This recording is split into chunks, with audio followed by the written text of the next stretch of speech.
नमस्कार। दिव्य हिंदू शास्त्र में आपका स्वागत है। जन्म के साथ हर व्यक्ति अपनी हथेली में कई रेखाएं लेकर आता है।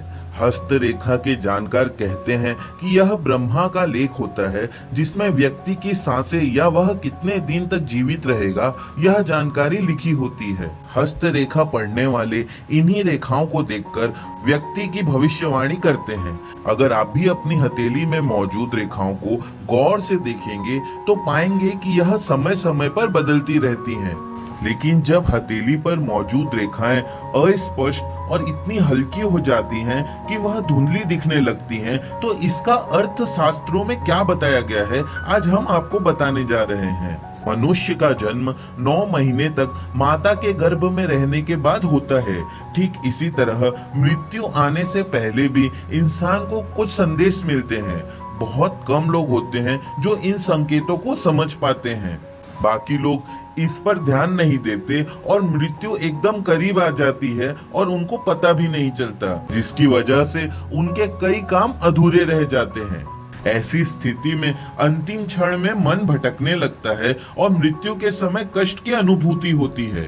पुराणों के अनुसार अगर मृत्यु के समय मन शांत और इच्छाओं से मुक्त हो तो बिना कष्ट के प्राण शरीर से त्याग देता है और ऐसे व्यक्ति की आत्मा को परलोक में सुख की अनुभूति होती है। ज्योतिष शास्त्र में बताया गया है कि मनुष्य के शरीर में 7 चक्र होते हैं और इन्हीं चक्रों में से आत्मा शरीर से बाहर निकलती है। योगी, मुनि और पुराणों की माने तो मृत्यु का जब समय करीब आने लगता है तो सबसे पहले नाभि चक्र में गतिविधियां शुरू हो जाती हैं। नाभि चक्र यानी कि मणिपुर ध्यान चक्र टूटने लगता है। नाभि शरीर का केंद्र स्थान होता है, जहां से जन्म काल में शरीर की रचना शुरू होती है। इसी स्थान से प्राण शरीर से अलग होना शुरू होता है। इसीलिए मौत के करीब आने की सबसे पहली आहट इसी नाभि चक्र में महसूस होती है। यह प्रक्रिया थोड़ी लंबी होती है और धीरे धीरे चक्र टूटने लगता है। मृत्यु के करीब आते ही आपको बहुत सारे लक्षण मिलते हैं।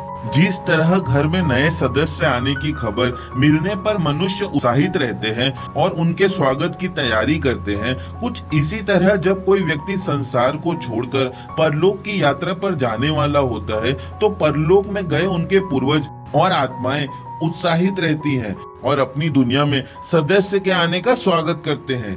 इसीलिए मृत्यु के करीब पहुंच चुके व्यक्ति को अपने आसपास कुछ सायों के मौजूद होने का एहसास होते रहता है। ऐसे व्यक्ति को अपने पूर्वज और कई मृत व्यक्ति भी नजर आते हैं। स्वप्न शास्त्र में बताया गया है कि जब किसी व्यक्ति की मृत्यु करीब आ जाती है उसे अशुभ स्वप्न आने लगते हैं। व्यक्ति खुद को गधे पर सवार होकर यात्रा करते हुए देखता है।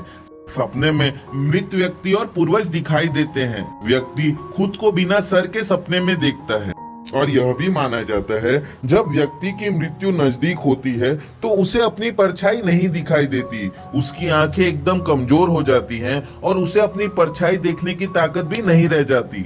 समुद्र शास्त्र में बताया गया है मृत्यु करीब आ जाती है तो हथेली में मौजूद रेखाएं अस्पष्ट और इतनी हल्की हो जाती हैं कि यह बिल्कुल भी दिखाई नहीं देती। धीरे धीरे यह धुंधली होने लगती हैं और जब ऐसा हो रहा हो तो व्यक्ति को समझ जाना चाहिए कि अब उसकी मृत्यु नजदीक है। गरुड़ पुराण में बताया गया है कि जब जीवन चक्र चलता रहता है तब सांसें सीधी चलती हैं, लेकिन जब किसी व्यक्ति की मृत्यु करीब आ जाती है तो उसकी सांसें उल्टी चलना शुरू हो जाती हैं। जब तक सांसें चलती तब तक जीवन है। जैसे ही सांस रुक जाती है व्यक्ति मृत घोषित कर दिया जाता है। इस तरह जीवन की आधार सांसें हैं। कोई न तो सांसें बढ़ा सकता है और ना कम कर सकता है।